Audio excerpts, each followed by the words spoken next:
세 가지의 이야기를 여러분과 나누고 싶은데 이번 그 선교 사역을 총 정리하면서 캄보디아에서 마지막 날 하나님께 이렇게 물었어요.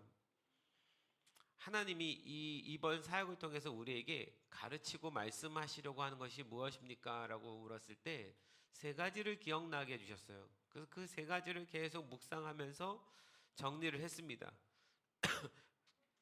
죄송합니다. 그 첫 번째가 지금 방금 제가 말씀드린 하나님의 역사, 하나님의 임재예요. 하나님 나라가 가는 곳마다 임하시는 거. 하나님의 살아계심을 우리에게 증거하고 보여주신 거. 헤브스, 하나님 살아계심 믿지?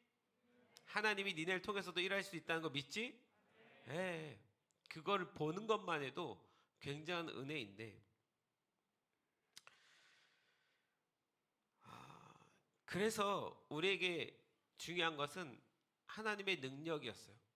우리가 어떤 말과 행동을 했느냐도 중요하지만 과연 그 모든 것이 하나님의 능력으로 나타나느냐.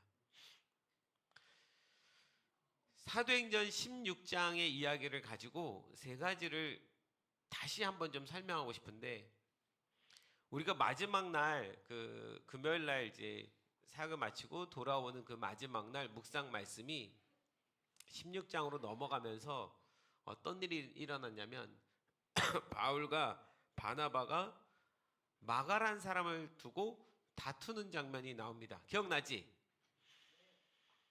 마가를 두고 이 마가를 두 번째 전도 여행 때 데려갈 거냐 데려가지 않을 거냐라고 다툼이 일어나요. 그러니까 바나바는 데려가자, 바울은 데려가지 말자. 그 이유는 1차 전도 여행 때 구로의 전도를 같이 갔던 마가라는 사람, 바나바의 조카 마가가 처음엔 잘 하다가 좀 어려운 사역지로 가자라고 얘기했더니 자기는 그걸 못하겠다고 그러고 뒤로 도망가 버렸어요. 총독 앞에서 구브로의 유명한 사람들과 함께 있는 사역은 잘했는데 이제 저 어려운 험악한 지역으로 들어가자라고 했을 때 뒤로 도망쳐서 돌아가 버렸거든요. 그러니까 이런 사람을 바울은 세울 수 없다. 근데 바나바는 한 번 더 기회를 주자. 이걸로 다툽니다. 근데 이 다투는 게 그냥 말다툼한 정도가 아니라 바울과 바나바 둘이 사역이 헤어지는 결과로 나타나요. 근데 바나바와 바울은 안디옥 교회를 함께 어떻게 보면 개척한 초창기 리더십이고 사역자입니다. 둘은 뗄래야 뗄 수 없는 사람이었어요. 바울이라는 사람을 데려다가 사역을 시킬 수 있도록 도와줬던 사람이 바나바기도 한 거예요. 그러니까 여러분, 이 두 사람의 헤어짐이 그 안디옥 교회에 있는 성도들에게 준 충격이 얼마나 컸을까 생각해 보십시오. 그건 우리도 경험해 봐서 압니다. 함께 오랫동안 사역했던 사람들이 다퉈서 헤어지는 아픔이 얼마나 큰지를 예전엔 이 말씀을 보고서 진짜 그냥 그랬나 보다 이렇게 생각했지만 이게 마음에서부터 이렇게 저려오는 아픔이 있더라고요. 얼마나 힘들었을까, 안디옥 교회가. 한 번도 경험하지 못한 일인데. 저는 이 부분에 있어서 그 바울과 바나바의 다툼에 있어서 하나님은 어떤 입장으로 보고 계셨을까? 성령님은 이 두 사람의 다툼을 어떻게 풀어가려고 하셨을까? 이 장면을 보게 되는 거예요. 결과적으로 보면 이 마가라는 사람을 두고 싸웠잖아요. 이 마가를 인정할 거냐 말 거냐. 그런데 후에 바울이 감옥에서 죽기 얼마 전에 이 마가라는 사람을 언급합니다. 디모데에게 마가를 나한테 데려다 주. 그가 나한테 정말 좋은 사람이었다. 그러니까 바울의 말년의 사역에 마가가 동행하면서 통역도 하고 뭐하고 선교 사역을 정말 잘 감당하는 멋진 사역자로 변화됩니다. 그래서 바울이 그를 인정함으로 끝이 나요. 그러니까 이 결말은 아름답게 끝이 납니다. 그런데 시작은 너무 아픔이었던 거예요. 근데 여기에 이제 성령님이 어떻게 기록을 하냐면 둘이 헤어져서 가는데 바나바는 마가를 데리고 구브로 1차 전도의 여행지였던 구브로로 다시 가고, 바울은 실라를 데리고, 실라라는 새로운 사역자를 데리고 2차 전도 여행을 떠나는데, 성경에 보면 주의 형제들의 주의 은혜의 부탁함을 받고 떠났더라, 이렇게 기록되어 있습니다. 하나님에게서도 뭐가 중요했냐면, 둘이 의견이 다를 수도 있고 싸울 수도 있는 거 하나님이 아십니다. 다르니까 사람이. 그리고 바울이 틀리고 뭐 바나바가 맞고 바나바가 틀리고 바울이 맞고, 이게 옳고 그름의 문제도 아닌 것을 하나님은 아십니다. 바나바의 마음도 너무 귀했어요. 마가를 어떻게든 데려가자. 저희도 해마다 이렇게 팀을 데려갈 때 가끔 누구는 또 데려가도 될까? 얘가 작년처럼 진상 부리면 어떡하지? 사고 치면 어떡하지? 뭐 하면 어떡하지? 이런 생각이 드는 친구들이 있어요. 데려가야 되나 말아야 되나 그런 고민들이 듭니다. 그럼에도 불구하고 그 아이가 가겠다면 우리가 안 돼라고 말을 못하는 것은, 혹시 그 아이를 통해서 하나님 다시 어떤 일을 행하실까봐 긍휼한 마음 때문에. 그러니까 바나바의 이 마음은 귀한 마음인 거예요. 바울의 마음도 귀합니다. 왜? 하나님의 사역을 그렇게 자기 멋대로 이렇게 하고 저렇게 하고 결정하는 사람을 데려갈 수는 없다라는 거예요. 이건 하나님의 너무 놀라운 중요한 사역이니까. 그런데 저는 그래서 바나바를 데려가냐 안 데려가냐 이 싸운 것이 문제가 아니라, 하나님 마음의 초점이 어디 있냐면 그 이후에, 다툼 이후의 태도인데, 이 태도에 있어서 바나바가 약간 실수를 했구나라는 생각이 들어요. 성경을 보면 대비를 해서 설명을 합니다. 바나바는 마가를 데리고 구브로로 갔고, 이렇게 설명이 되고, 대비해서 바울에 대해서는 바울은 신라를 데리고 형제들의 주의 은혜의 부탁함을 받아서 갔고. 뭐가 달라졌냐면, 바나바는 스스로 결정하고 그냥 마가를 데리고 가버렸어요. 물론 선교를 가는 거니까 귀한 일인데, 바울은 그 형제들, 안디옥 교회 형제들의 격려와 축복과 기도와 그 은혜의 부탁함을 받을 때까지 기다렸던 거예요. 그 형제들이 기도해주고 형제들이 동의하는 것을 듣고 난 다음에 비로소 신라를 데리고 떠나갔던 거예요. 여기에 차이가 있습니다. 제가 이 말씀 보면서 공동체가, 형제됨이 얼마나 중요한지를 다시 한번 생각해 보는데, 어떤 사역이 있다 할지라도 그 모든 사역은 그 공동체 형제에 함께 기도하고 함께 축복하고 함께 은혜 부탁함을 받아서 진행되어야지만 성령님이 그 일을 인도해 주신다는 것을 이 말씀 통해서 깨닫는 거예요. 지난 시간들 동안에 우리가 이 선교를 하면서 다른 어떤 많은 팀들도 단기 선교를 가지만, 하나님이 우리 팀 가운데 특별한 은혜들을 주셨던 것은 바로 이것 때문인 것 같아요. 모든 성도들이 한 마음으로 이 시간에 다 같이 기도하고 준비하고 그리고 떠내보내거든요. 사실은 남은 사람들이 몇 명 되지 않아서 외로운 싸움들을 남은 사람들 또 해야 됩니다. 이 성전을 지키면서 기도하면서. 그럼에도 불구하고 비어있는 이 자리에 앉아서 선교를 간 모든 멤버들 향해서 기도하면서 중보하면서 간증하면서 같이 이 일들을 주의 은혜 가운데 함께하는 공동체, 같은 마음을 가진 사람들이 있기 때문에, 그래서 하나님께서 우리 팀의 이 사역 가운데 은혜를 주실 수밖에 없다고 생각해요. 바울과 바나바 두 사람에 있어서 그때까지는 권위자가 누구였냐면 바나바가 권위자였습니다.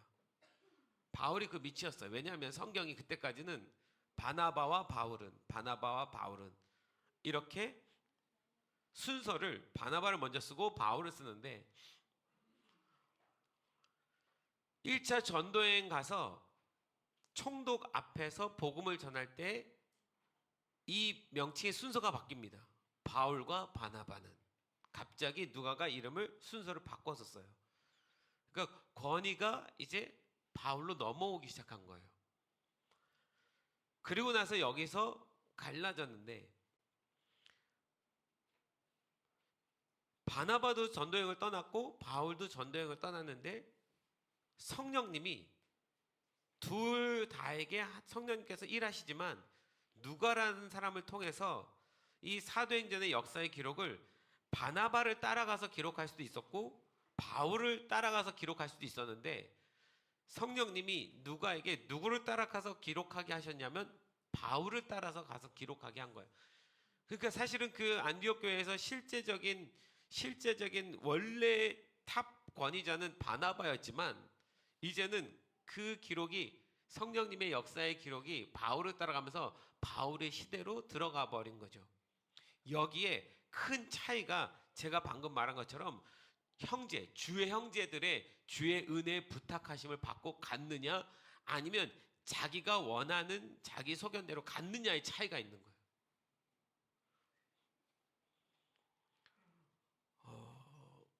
여러분 잊지 마십시오.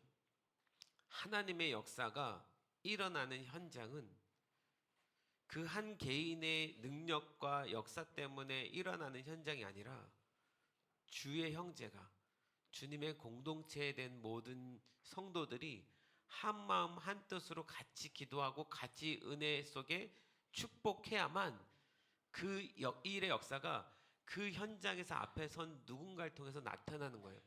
그 개인의 능력이 아니라 공동체의 능력인 겁니다. 믿으십니까? 이번에 첫 번째로 제가 계속 반복해서 우리 헤븐스나 엘레덴에게도 반복해서 현장에서 얘기를 했던 건, 하나님 나라가 우리의 사역 가운데 임한 것을 절대 잊지 마라. 그게 그냥 일한 거라고 생각하지 마라. 매일매일 일어나니까 그런가 보다라고 생각하지 마라. 이게 하나님이 정말 우리 가운데 임하신 사건임을 기억하고 또 기억해야 된다. 그래서 영광 올리고 또 올려야 된다. 이게 얼마나 소중한 일인지를 깨달아야 된다. 제가 감사한 거는 이번에 사역할 때 매일매일 사역자가 달라요. 매일매일 사역자를 다 세웠습니다.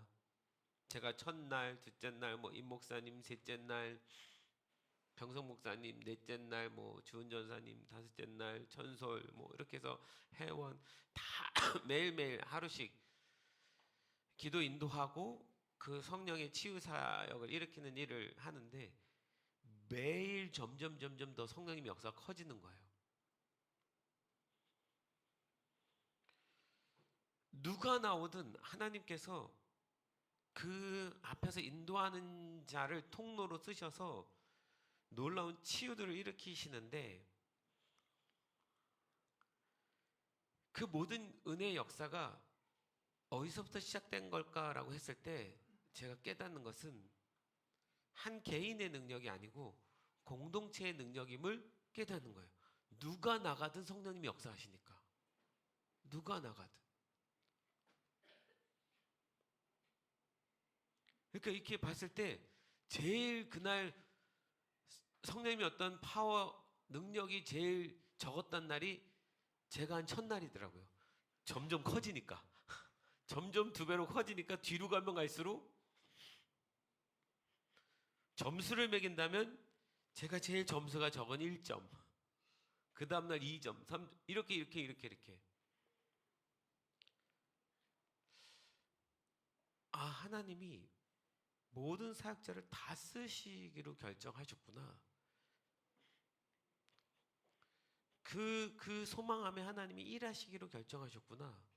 이건 팀 대표로서 굉장히 중요한 이슈고 큰 문제입니다. 하나님이 그렇게 모두를 다 사용하신다는 건 우리 팀 안에 굉장한 연합이 일어났기 때문에 가능한 일이거든요. 그래서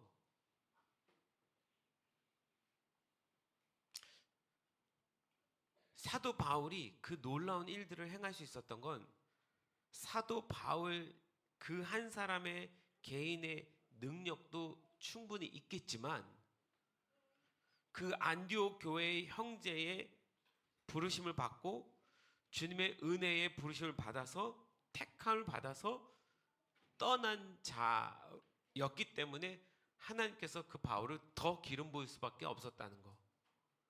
그런 의미에서 우리 공동체가 한 마음 한 뜻으로 모두 다 같이 기도하고 이 일들을 같이 해주셨다는 것이 하나님께서 그 당신의 능력을 나타내실 수밖에 없는 그런 모티브가 발판이 된 사건입니다. 할렐루야. 그래서 모두에게 정말 감사하다고 말하고 싶고 모두가 너무 수고했다고 말하고 싶고 이 마음 끝까지 잃어버리지 않고 끝까지 갔으면 좋겠다는 말씀을 다시 들으면서 우리 서로 모두에게 잘했다고 큰 박수 한번 칠게요. 옆 사람한테 잘했습니다 라고 말해주세요.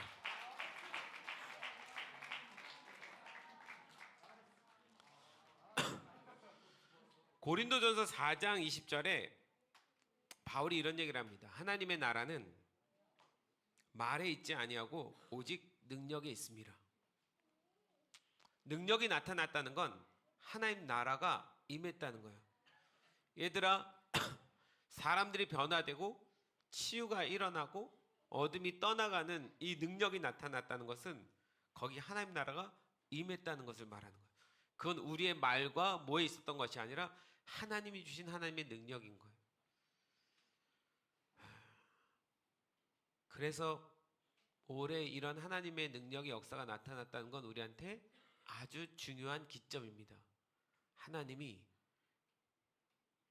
우리 공동체를 귀하게 여기시고 비록 다툼과 아픔과 헤어짐이 있지만 계속해서 이 성령의 역사를 기록해 가시기를 원하신다라는 어떤 사인으로 받는 시간이었던 것 같아요. 두 번째는 하나님의 임재가 하나님의 역사가 우리 가운데 크게 임했다는 것이 하나님이 우리에게 보여주셨던 사건이었던 거고 두 번째 하나님이 초점을 가지고 계신 것이 다음 세대인 거예요. 바울이 바나바와 헤어지고 2차 전도여행을 신라를 데리고 떠나서 첫 번째로 만난 사람이 있습니다. 16장 1절부터 보면 디모데를 만나요. 디모데는 바울에게 있어서 영적인 아들입니다. 바울이 내 아들이라고 말한 유일한 사람인 거예요. 동역자와의 헤어짐의 아픔을 경험하고 바울도 너무 큰 상심 속에 있었는데 주님께서 그 바울에게 새로운 동역자를 만나게 주신 거예요. 그런데 그는 아들입니다. 굉장히 나이 차이가 있는 영적인 아들. 왜 하필이면 그 헤어짐 이후에 영적인 아들이라는 디모데를 바로 만나게 하셨을까? 하나님도 바울의 마음을 압니다. 그 아픔을 위로하시고 치유하시는 시간이었던 거죠. 제가 이 디모데를 이렇게 생각하면서 우리 다음 세대의 아이들이 생각이 안 날 수가 없어요. 일주일 지나고 캄보디아에서 모든 멤버한테 그런 이야기를 나눴습니다. 그날 우리 이은성 전사님이 아침에 묵상 인도를 하는데 앞에서 이렇게 찬양하려고 기타를 치다가 갑자기 터지셔가지고 오열하시고 눈물 지으시면서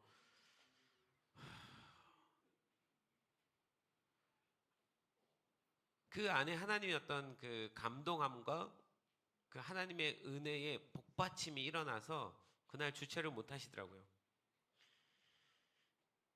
근데 그때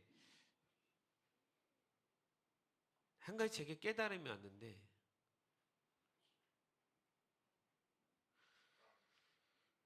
우리 팀이 이전에는 캠퍼스에 가서 청년들을 찾아서 만나서 교육하고 훈련시켜서 선교를 다녀왔어요.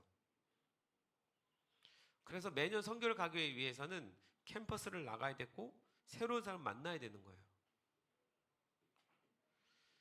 근데 최근에 우리가 코로나를 겪고 캠퍼스를 더 이상 나갈 수 없게 됐고 또 팀 안에 어려움이 있으면서 청년들이 우리 안에 없고, 그래서 청년들 데리고 선교를 할 수 없는 상황이 벌어진 거죠. 작년에 저희 리더들이 함께 고민하면서, 그런데 그래서 우리가 함께 갈 청년이 없는데 선교를 어떻게 할 수 있을까, 이 고민이 컸습니다. 리더들이 그럼 우리끼리라도 가서 예배라도 하고 오자. 우리가 선교를 멈출 수는 없으니 우리가 가서 그냥 10명이 예배만 하고 오자. 처음에 그렇게 결정하고 일주일 예배하기로 결정을 했는데, 그런데 하나님께서 갑자기 보목교회라는 교회를 붙이셔서 그 보목교회가 선교를 같이 가겠다고 요청이 왔고, 같이 가니까 일주일만 갔다 올 수 없어서 2주로 시간을 늘렸고, 그것이 하나의 사인이 돼서 그 전에 제가 여러분에게 마리아의 그 옥합을 깨는 성경 말씀을 나누면서 우리가 옥합 깨서 다시 한번 일어나서 함께 선교하지 않겠느냐라고 독려했을 때, 작년에 우리 팀 안에 애들까지 55명이 지원을 하고, 그 55명과 저 보목교회에서 온 30여 명에서 80 몇 명이 함께 선교를 갔다 오는 저희가 된 거예요. 근데 이상하게 작년에 갑자기 선교 가세도 절대 안 가던 해부스 애들이 지들끼리 지가 가겠다고 뭐 이야기야 자원하는 애들이 나오면서 청소년들이 또 잔뜩 갔어요. 그러니까 전혀 예측할 수 없었던 일이 일어난 거죠. 그러면서 가서 예배만 하고 그냥 돌아오겠다라는 사역이 노방 사역으로 다시 펼쳐졌고, 저희는 우리가 했던 30년의 어떤 사역처럼 노방전도 사역을 한 거예요. 작년까지는 잘 몰랐던 것 같아요. 근데 올해 특별히 우리 헤븐스 아이들을 보면서 이 아이들이 단순히 사역을 잘하는 것이 아니라 은혜를 느끼기 시작하는 거예요. 기도를 하기 시작하고, 그 기도 가운데 하나님이 일하시는 역사를 보게 되고, 그러니까 그렇게 낮에는 딴짓하고 장난치고 뭐하고 정신없이 그러다가 사역만 딱 나가면 아이들이 너무 진지해지는 거예요. 진지해져서 하나님 앞에서 사역을 하는 거죠. 그런 모습을 본 적이 없었기 때문에 이제는 이 아이들이 그 과거에 청년들이 했던 모든 사역들을 전부 다 감당하고 있는 거죠. 그냥 사람이 없어서 감당하는 수준이 아니라 정말 훈련시켰던 사역자처럼 하고 있는 거예요. 세대가 바뀌었어요. 그 전에는 우리가 캠퍼스에 가서 멤버들을 데려다가 선교를 갔어야 되는데, 작년부터 뭐가 달라졌냐면 우리 안에서 태어난 아이들을 데리고 가는 선교가 된 거예요. 다른 청년들이 없이 우리 안에서 태어난, 대부분 이런 선교적인 사명을 20대부터 감당해왔던 부모들의 태어난 다음 세대 아이들이 이 일을 잇고 있는 거예요. 이게 하나님께 있어서 굉장히 큰 의미였던 것 같아요. 그 전에도 의미가 컸지만 뭔가 새로운 다음 패러다임으로 넘어가는 시즌인 거예요. 우리의 아이들이 부모가 했던 그 선교적인 사명과 유업을 다시 받아들이고 자신의 일로 여기는 사건이요. 히브리서 12장에 보면 하나님이 아브라함의 믿음에 대해서 설명할 때, 아브라함은 믿음 있는 사람인 거 너무 잘 알죠. 근데 이삭에 대한 설명을 할 때 아브라함과 동일한 약속의 유업을 받은 이삭, 이렇게 표현을 합니다. 그러니까 이삭이 그 약속의 자녀 이삭이 되는 순간은 아브라함에게 주신 그 유업이 나에게 이루어져서 나도 똑같은 그 유업을 이어가야 될 자구나라고 깨달았을 때 약속의 자녀가 되는 거거든요. 근데 우리 아이들이 지금 우리 공동체가 그동안 해왔던 이 부르심의 일들을 자기네들을 유업으로 받아들이기 시작한 거예요. 하준이 무슨 말인지 이해가지?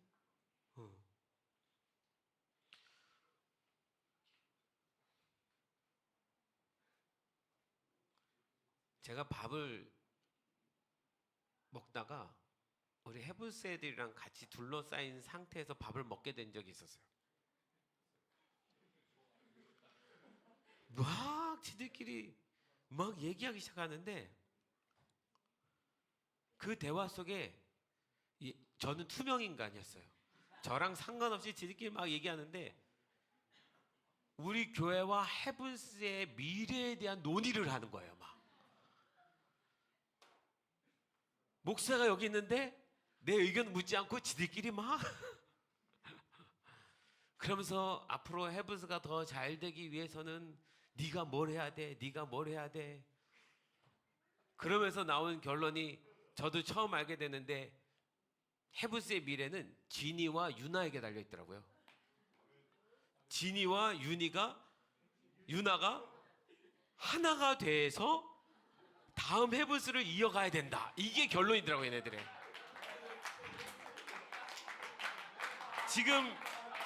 지금 자기네들이 뭔가 유업을 이끌어 막 너무 좋은 적인데 얘네도 곧 졸업하고 대학부로 이게 청년으로 올라가는 시즌이 다가오니까 걱정이 되는 거예요. 이 헤븐스가 앞으로 어떻게 될 것인가? 그러면 중요한 인물은 지니와 유나가 헤븐스를 이끌어야 된다. 니네 둘이 꼭 친해지거라. 그러면서 막 그 헤븐스의 미래를 얘기하다가 이제 하준인 내가 청년부로 올라가서 자리를 다 잡아놓고 있을게. 걱정하지 말고 올라와. 뭐 이런 얘기하고 우리 아이들이 어떻게 할까 이런 얘기 자체가 그 유업을 이어가고 있는 거죠. 제가 지금 여기 바울과 바나바의 그 다툼과 헤어짐이 있은 후에 그 바울의 아픔 가운데 그 사역이 시작됨에 첫 번째로 만난 사람이 디모데라고 그랬잖아요. 영적인 아들이요. 우리 아이들이 달라졌어요, 여러분. 우리 아이들이 달라졌습니다. 우리의 디모데가 자라고 있는 거예요. 디모데가 이제 자라서 자란 게 아니라 우리의 동역자로 서기 시작했습니다. 이제는 우리 아이들 그냥 아이들이 아니라 동역자입니다. 물론 가끔 말 안 듣긴 하지만 동역자 맞아요. 네. 라임아 이번에 엄마랑 안 싸웠지? 그죠? 네. 이번에 큰 소리가 없었어요. 우리 박은경 사모님의 큰 소리를 못 들었어요.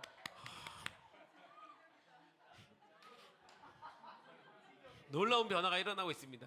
드디어 동역자로 서서. 네. 그 두 번째 변화는 다음 세대 디모데가 자라고 있습니다. 그냥 다음 세대가 아니라 동역자로 일어나는 다음 세대. 제가 생각할 때는 작년부터 하나님이 우리 공동체 패러다임을 바꾸셨어요. 이제는 우리 다음 세대 디모데 세대를 데리고 이 사역을 진도에서 앞으로 끌어 나가시기로 결정하신 것 같습니다. 그걸 우리의 눈으로 보라고 하시는 것 같아요. 그걸 오래 이해했어요. 아이들을 보면서. 내년에는 더 멋질 겁니다. 더 하나님께서 멋지게 사용하실 것입니다. 동의하십니까? 우리 안에 멋지게 자라는 우리 엘레덴, 우리 헤븐스 다음 세대 우리의 동역자들에게 우리 또 한번 큰 박수로.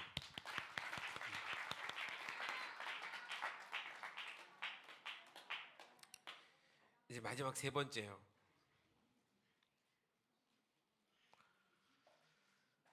세 번째는 이 16장 안에 정말 너무 많은 이야기들이 이게 있는데 16장 안에 어떤 변화가 또 하나 일어났냐면 디모데를 만나고 난 다음에 바울이 아시아의 복음을 전하려고 움직였습니다. 그런데 성경을 보면 뭐라고 되어 있냐면 16장에 보면 성령이 6절에 아시아에서 말씀을 전하지 못하게 하시거늘 이렇게 되어 있어요. 제가 목회자로서 바울과 같은 목회자의 입장에서 생각을 해보면 바울에게 있어서 이 15장에서 16장의 이 사이는 엄청난 스트레스가 진짜 폭발하는 시간입니다. 동역자와의 헤어짐의 그 아픔의 스트레스도 이만저만이 아닌데 성령이 아시아에서 말씀을 전하지 못하게 하는 거예요. 여러분, 이 말씀이 이해가 갑니까? 성령이 말씀을 전하지 못하게 하는 거예요. 이 성령이 말씀을 전하지 못하게 하는 이 상황을 보면서 이 바울의 스트레스는 장난이 아니었을 거예요. 도대체 무엇 때문이지? 말씀을 전하지 못하겠다는 건 바울이 어떤 말씀을 전하려고 했을 때 상황도 안 되고 사람들이 듣지도 않고 변화도 안 일어나고, 이 정도 되면 사역자는 하나님이 나를 지금 쓰시는 건가? 안 쓰시는 건가? 나를 버리시기로 한 건가?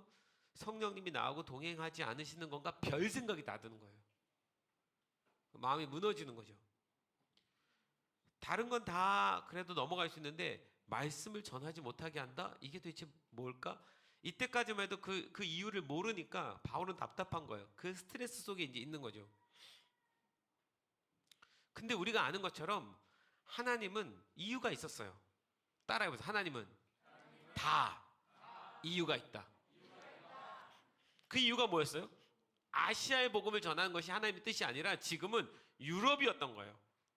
바울이 유럽으로 가서 복음을 전해주기를 바랬던 거예요. 근데 그 사실을 모르는 바울은 지금 당장 성령님의 말씀을 전하지 못하게 하니까 너무 힘들고 너무 어려웠던 거예요. 그 바울이 어떻게든 해보려고 노력을 합니다. 부르기아와 갈라디아 땅으로 가서, 그러니까 못 전하게 하니까 방향을 틀어서 가는데 부르기아와 갈라디아로 다른 쪽으로 갑니다. 거기서도 전하는데 무시아 앞에 이르러 비두니아로 가고자 애쓰되 예수의 영이 허락지 아니하시는지라. 미치는 거죠. 성령님 말씀을 전하게 못하게 하신 것뿐만이 아니라 예수의 영이 자기를 막는 거예요. 경험해 보셨습니까? 예수의 영이 나를 막는 듯한 느낌? 미치는 거예요. 정말 죽겠는 거예요. 그럼에도 노력했어요. 무시아를 지나 드로아로 내려갔는데 어떻게든 아시아로 가려고 애를 썼는데 밤에 환상이 보입니다. 마케도니아에 있는 사람, 마케도니아는 어디냐면 지금 바울이 지금 있는 이곳은 아시아 대륙이에요. 아시아 대륙의 이쪽 끝입니다. 마케도니아는 유럽 대륙의 이쪽 끝입니다. 그러니까 바울에게 있어서 아시아와 유럽은 대륙 자체가 다르니까 이걸 넘어가는 건 너무 힘든 일이라 생각도 안 했던 거예요. 근데 아시아의 복음이 막 열렸기 때문에 지금 충분히 전에도 놀라운 역사가 일어날 건데 유럽은 생각도 안 하고 있는데 그때 마케도니아, 유럽에 있는 한 병사가 유럽으로 건너오라고 손짓을 하는 환상을 봅니다. 그리고 바울이 그걸 통해서 깨닫게 되죠. 지금 하나님께서 나를 아시아가 아니라 유럽으로 보내시는구나. 그래서 본인이 갖고 있던 사역의 틀, 사역의 현장, 장소, 모든 것들을 다 내려놔야 되는 시간이 일어난 거예요.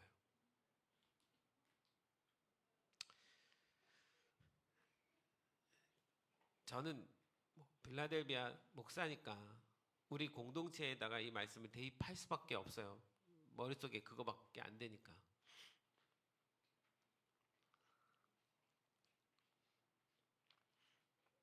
우리가 필리핀, 태국, 네팔, 몽골, 또 러시아 팀을 그렇게 보내던 팀이었잖아요. 여러 사역자들을 통해서 멤버들도 그렇게 다 구성을 시켰습니다. 그런데 지금 결론은 그 모든 사역자를 다 스탑하고 캄보디아에 가 있어요. 처음에 캄보디아 선교를 리서치를 갈 때는 캄보디아로 선교지를 옮기기 위해서가 아니었어요. 또 하나의 사역지 캄보디아를 만들어주기 위해서 갔었던 겁니다. 그래서 필리핀도 가고 네팔도 가고 태국도 가고 뭐도 가고 그리고 캄보디아도 가고 그러려고 리서치를 다녀온 건데 그 리서치를 갔다가 제 마음 안에도 하나님이 무언가 이번 사역에 요 한 해는 작년이죠. 작년 한 해는 우리가 모든 사역들을 잠깐 스탑하고 캄보디아로 가야 되지 않느냐라는 이런 감동함이 왔고, 그래서 제가 우리 임재전 목사한테 이런 감동함이 있는데 말씀 묵상을 통해서 이런 나눴더니 재전 목사가 목사님 저도 똑같이 그렇게 마음을 받았습니다. 그래서 그러면 요 한 해만큼은 캄보디아는 다 같이 가서 하고 그 다음 내년에 또 흩어져서 가자. 근데 이렇게 결론을 내리고 온 거예요. 그런데 그러고 나서 여러 가지 어려운 상황들이 펼쳐지면서 다른 모든 나라를 갈 수 없게 돼버렸어요. 그리고 우린 한 번도 가보지 않은 캄보디아를 다 같이 가야 되는 상황이 됐고, 상황 자체가 앞으로 계속 캄보디아 나라를 가야 되는 상황이 된 거예요. 쉽게 결정할 수 없는 건, 여러분, 저는 제가 팀 대표고 리더로서 30년간 밟아던 땅들이 있어요. 그 나라들을 어느 순간 갑자기 스탑하고 멈출 수 없는 겁니다. 그런데 그렇게 돼야 되는 상황이 온 거예요. 선교사님들에게 전부 전화해서 양해를 구해야 되고 그 이유를 설명해야 되고, 올해 초에도 태국 선교사님이 전화가 왔는데 2주 그러면 캄보디아 선교 가고 돌아오면서 태국에 들려서 한 주를 사역해 주면 안 되냐. 지금 사역지마다 요청이 계속 있습니다. 그런데도 불구하고 멈추고 캄보디아에게 지금 전력을 다하고 있는 거죠. 우리의 생각이 아닙니다. 우리의 결정도 아닙니다. 성령이 막으셨고 예수의 영이 막으셔서 우리를 여기다가 보내셨어요. 그건 아시아가 복음을 듣지 말아야 되기 때문이 아니라 하나님의 계획의 순서에 우선순위가 어디 있는지를 하나님은 알고 계신데 우리가 모를 뿐이죠. 그런 것처럼 지금 이 순간에 하나님이 방향을 우리에게도 어디로 트셨냐면 캄보디아로 트신 거예요. 오래 사역을 하면서 이 하나님의 은혜와 역사가 나타나는 것을 보고, 비로소 하나님이 이제 왜 캄보디아를 집중해서 해야 되는지를 말씀하시는구나라고 또 깨달았어요.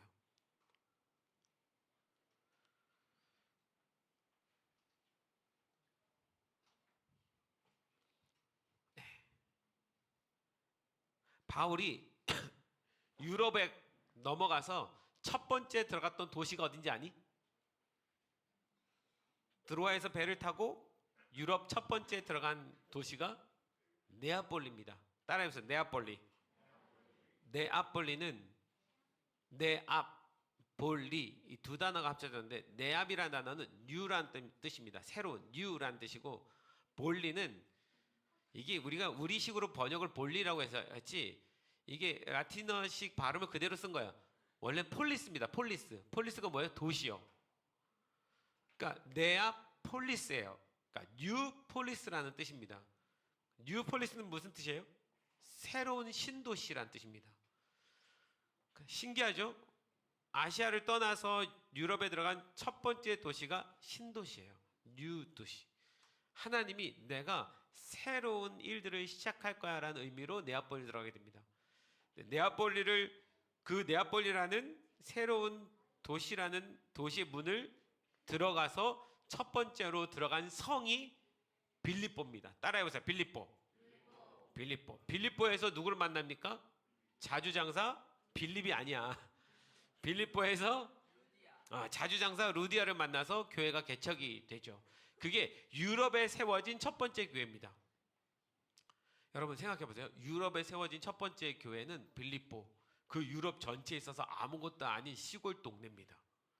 그런데 그 복음이 어떻게 됐나요? 지금 유럽 전체가 기독교 국가가 되게 만들었어요. 그리고 그 복음이 흘러서 어떻게 됐습니까? 토마스 선교사도 그 유럽의 영국 선교사 있잖아요. 한 바퀴 지구를 돌아서 대한민국에 들어왔어요. 그리고 우리에게 복음을 전해줬습니다. 그리고 우리도 예수를 믿게 됐고요.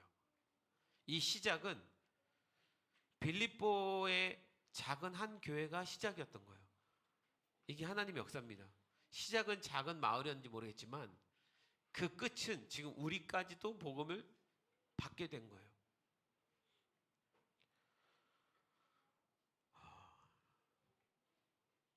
그런 의미에서 우리가 다녔던 캄보디아의 작은 마을 하나하나는 빌립보처럼 아무것도 아닌 도시고 마을이에요. 그런데 하나님께서 그곳에 있는 자주장사 같은 루디아 같은 다음 세대와 어른들을 깨우고 예수를 믿게 하십니다. 영상에 나온 것은 일부라서 매일마다 내가 드디어 예수님을 만나게 되었습니다. 내가 천국을 소망하게 되었습니다. 치유는 말할 것도 없고 이런 사람들이 매일매일 일어나는데 하나님이 그런 누디아 같은 사람들을 막 찾으시는 거예요. 올해 감사한 거는 캄보디아의 어른들은 교회를 찾아오지 않거든요. 절대 들어오지 않거든요. 왜냐하면 그건 종교를 개종하는 거라서 애들은 교회의 도움을 받기 위해서 보내지만 어른들은 절대 오지 않는데 이번 집회에 어른들이 엄청 많이 왔습니다. 작년보다도 더 많이 어른들이 왔어요. 작년에 어른들이 왔다가 그냥 이렇게 팔짱 끼고 있다가 가는 사람들이 많았는데 올해 어른들 안에 치유가 정말 많이 일어나고 변화가 일어나고 예수 믿겠다는 사람이 나타나고 그래서 지난 주일날 제가 영상을 하나 올린 것처럼 깜뽕뽀 우리 그 김현우 선교사님 교회에 토요일날 노방전도 집회 사역을 하고 광고를 했어요. 주일날 교회에 오라고. 그런데 그 주일날 50명이 넘는 사람이 온 거죠. 어른만. 그게 진짜 쉬운 일이 아닙니다. 정말 어려운 일인 거예요. 캄보디아에서 어른을 전도하는 건 진짜 어려운 일인데 사람들이 막 쏟아져 왔어요. 빌립보 같은 일이 일어나는 거죠. 그리고 캄보디아의 그 청소년들 아이들이 작년에도 우리 팀의 사랑을 받아서 너무 사랑을 받아서 기뻐했는데 이번에 사랑을 받는 그러니까 작년에는 NLM 팀의 사랑을 받아서 너무 좋았다. 우리 청소년들의 사랑을 받아서 너무 좋았다. 너무 큰 사랑을 받았다. 난 이런 사랑을 받은 적이 없는데 라고 우리 팀의 사랑을 극찬했다면 올해는 내가 하나님의 사랑을 받았다. 내 가정이 치유받을 것을 믿는다고. 내 마음이 하나님으로 편해졌다고. 하나님의 사랑을 받기 시작한 거예요. 그 고백이 전부입니다. 너무 놀라웠어요. 고백 하나하나가. 그런 다음 세대의 루디아가 일어나기 시작한 거예요. 그리고 작년에 우리를 쫓아다녔던 현지 교회 청소년들이 1년 동안 워십 때 준비하고 그래서 우리와 함께 무대에 서는 거예요. 그리고 우리를 따라다니면서 같이 기도하기 시작했습니다. 얼마나 열심히 기도하는지 몰라요.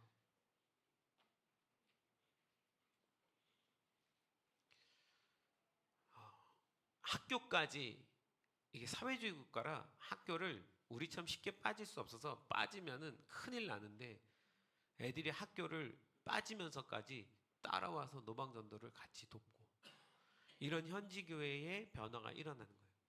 자, 결론 세 번째 변화가 뭐냐면 첫 번째 변화 뭐라 그랬죠? 하나님의 능력이 나타났다. 이게 첫 번째 우리한테 중요한 거. 두 번째 뭐예요? 다음 세대 디모데가 우리 안에서 자라고 있다. 세 번째는요. 하나님이 사역제를 바꾸면서까지 우리에게 놀라운 연합을 시키고 계십니다. 금요일날 주은자매가 그런 고백을 했는데 세대와 세대가 연합하고 교회와 교회가 연합하고 단체와 단체가 연합하고 민족과 민족까지 연합이 일어나고 있습니다. 이 캄보디아 안에서. 그러니까 우리 팀 안에서도 세대와 세대 연합이 일어나는데 어른 세대와 다음 세대와 어린이까지 함께하는 선교. 사실 선교사님들이 우리 이 선교를 보고 제일 놀라는 건 첫 번째가 그건 거예요. 어린 아이들까지 다 한 마음이 돼서 사역하는 거. 이게 그분들에게 꿈과 같은 일이거든요. 근데 애들이 또 진지하거든요. 너무 열심히거든요. 기도할 때 열심히 하거든요. 제가 금요일 날도 잠깐 얘기했지만 이번에 YTN 기자를 만났습니다. 캄보디아에서. YTN 캄보디아 담당 기자예요. 근데 그분이 크리스찬이더라고요. 그분이 캄보디아에서 19년 동안 YTN 지사로서 이제 감독으로 기자로 일을 하는데 캄보디아의 모든 기사는 그분이 쓰던 거예요.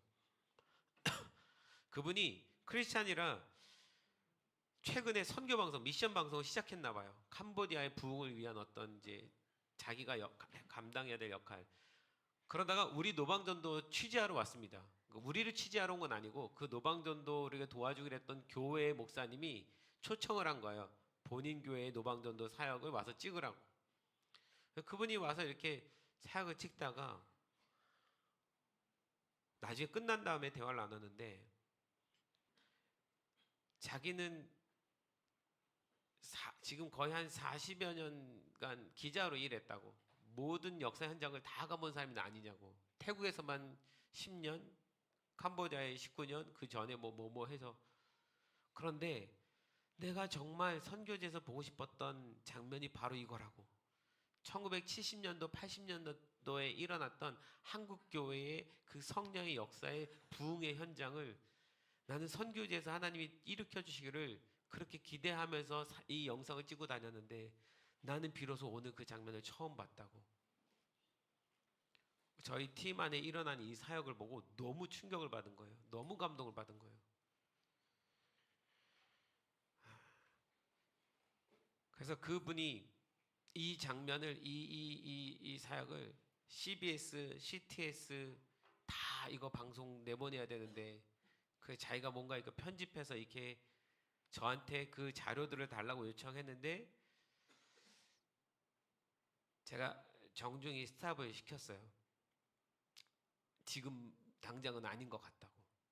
우리는 30년을 조용히 사역해온 팀이라고. 그래서 그냥 캄보디아 이제 2년밖에 안 됐으니까 그냥 우린 하나님이 일하시면 우리도 보고 싶고 뭔가 이렇게 드러내고 싶지는 않다고. 그래서 이제 그분이 목사님 마음 알겠습니다라고 이렇게 멈추셨는데 근데 그건 또 저에겐 사인이었어요. 이 하나님의 놀라운 일을 우리가 스스로 우리가 이렇다라고 하는 게 아니라 기자가 그것을 증명해 줬으니까. 근데 그 놀라운 이야기 중에 제일 큰 건 어떻게 어른과 청소년과 아이까지 함께 사역할 수 있느냐는 거예요. 근데 이 모든 것이 하나도 이질감이 없이 하나가 돼서 할 수 있느냐? 이게 과연 가능한 거냐? 이게 가능하다면 캄보디아에도 부흥이 일어날 수 있지 않겠느냐?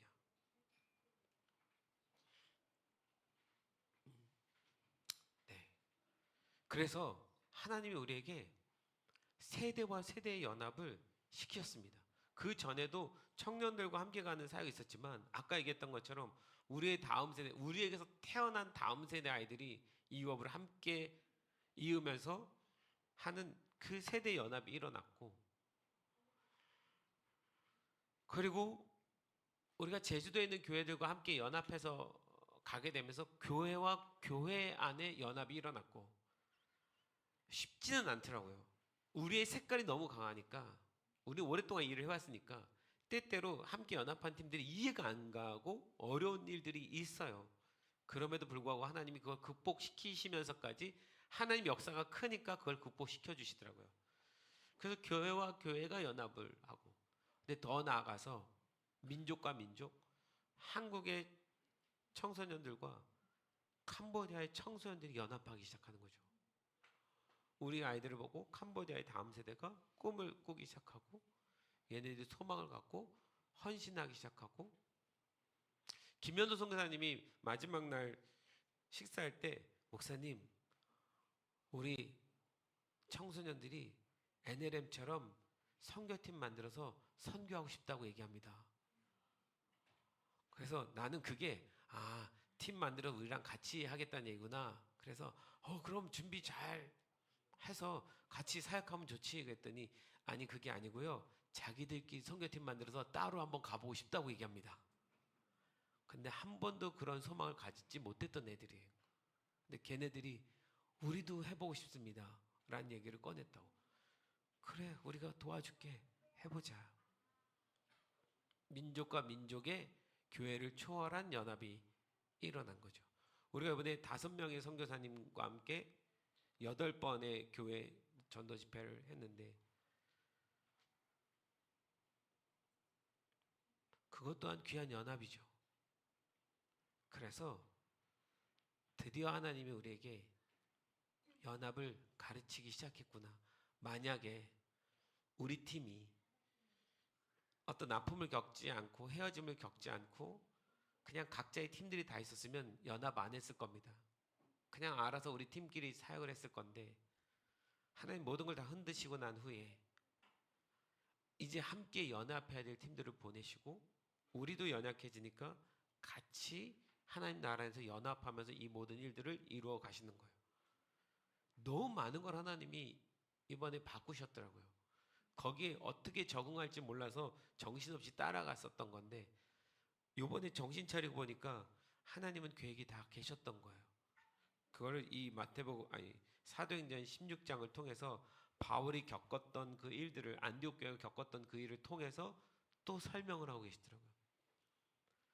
개인적으로 마지막에 이 설명을 다 듣고 나서 굉장히 행복한 마음이 들었습니다. 이해가 갔으니까 이제. 여러분 올해 신년 송구영신 예배 때 제가 나눴던 말씀 기억나시죠? 시편 133편 말씀 뭐였죠? 예배팀 나와주시고 형제가 연합하여 동거함이 어찌 그리 선하고 아름다운고. 이 시편 133편의 이 말씀을 하나님께서 우리에게 지금 보여주시고 있는 겁니다. 형제가 연합해서 동거함이 형제예요. 바울과 바나바에 있어서 하나님이 바울의 성령의 역사를 기록하게 하신 이유의 시발점이 뭐라고 그랬죠? 주의 형제의 주의 은혜의 부탁을 받아서 공동체가 한 마음으로 같이 해야 되는 선교니까. 그래서 형제가 중요합니다. 우리 빌라델비아 공동체가 한 형제로서 같은 비전과 같은 꿈과 같은 마음으로 가는 거. 우린 진짜 형제됨이 필요합니다. 그 형제됨 안에서 모든 하나님의 능력과 역사가 나타날 겁니다. 그래서 옆 사람한테 얘기해 주세요. 그래서 나는 당신이 중요해요.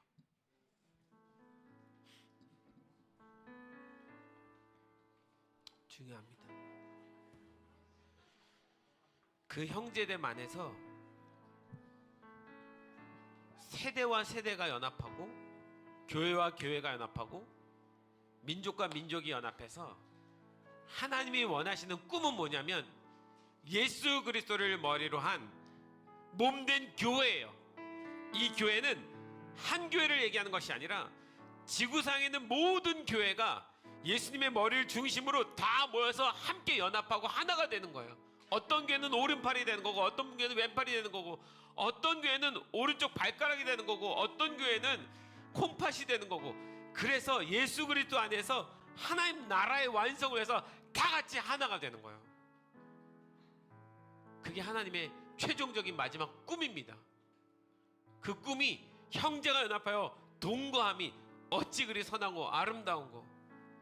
마치 그 모습은 머리에서 아론의 머리에서 예수 그리스도에서 흘러내린 그 기름 부으심이 아론의 모든 얼굴을 적시고 그 아론의 수염을 다 적셔서 한 가닥 한 가닥 한 터럭 한 터럭 다 낱개로 늘어져 있는 수염이 그 성령의 기름 부으심 안에서 완전히 하나로 붙어버리고 거기서부터 떨어진 그 기름 부으심이 온 교회로 흘러가는 거예요.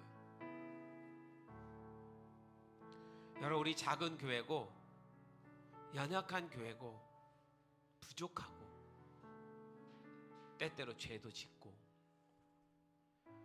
그럼에도 불구하고 크고 작고를 떠나서 우리 하나님의 비전만큼은 잊어버리지 맙시다. 끝까지 하나님 비전 따라서 갑시다.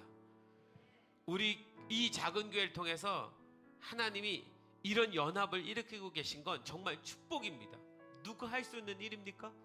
할 수 있어서가 아니라 그분이 시켰고 순종했기 때문에 가능한 일입니다. 이번에 YTN 기자가 보고 저한테 공동체가 얼마나 크냐를 묻더라고요. 인터뷰를 하는데 이 정도의 사역을 하는 팀이라면 한국의 공동체가 얼마나 큰가 묻는 거예요. 우리 성도 거의 다 왔는데요. 남은 성도가 몇 명 안 됐는데요. 그분이 이해가 안 가는 거예요. 보통 자기 교회를 위해서, 자기 교회 성장과 부흥을 위해서 다 애를 쓰는데 우리 다 드렸고 다 간 거잖아요. 하나님 나라의 교회를 위해서. 우리 교회가 비록 작지만 그래서 남들처럼 교회가 커졌으면 좋겠다, 이게 우리의 소망이 될 수도 있지만 그것이 첫 번째 소망이 되면 안 됩니다. 하나님 나라입니다. 하나님 나라만이 우리의 소망이어야 됩니다. 할렐루야. 끝까지 하나님 나라를 위해서 하나님이 그 온 열방을 우리의 이 작은 헌신을 통해서 연합을 시켜주신다면 그 감사함으로 우리를 통해서 캄보디아의 그 교회들이 깨어나고 깨어나서 그 캄보디아의 교회들이 우리보다 훨씬 더 부흥하고 성장한다 할지라도 하나님께 그건 귀한 일입니다. 할렐루야. 지난번에 필리핀의 전성사님이 사역 몇 가지 올렸는데 우리가 갔었던 볼록섬의 모든 주민들이 이제 전부 다 교회를 나오고 있다라는 얘기를 들었습니다. 한 명도 없었던 그 볼록섬, 크리스찬 한 명도 없었던 그 볼록섬에 우리가 가서 3년을 수고하고 애써서 키트를 마련하고 마지막 세 번째 때에 144명이 전도돼서 집회에 참석했는데 그 볼록섬의 총 인구 300명 이제 전부 다 교인이 되었다는 얘기를 들었습니다. 우리보다 훨씬 크네요, 숫자가. 볼록섬이 숫자로는 더 큽니다. 그런데 마지막 가면 하나님이 우리 공동체를 칭찬하시라 믿습니다. 그래서 우리 끝까지 형제가 연합하여 동거함이 어찌 그리 선하고 아름다운 거, 하나님이 가장 선하고 아름답게 여기시는 그 모습을 향해서 달려나가는 주의 성도들 되기를 소망합니다. 할렐루야. 그런 해브스 됩시다. 할렐루야. 그런 엘레덴 됩시다. 할렐루야. 그런 우리 어른들 됩시다. 할렐루야.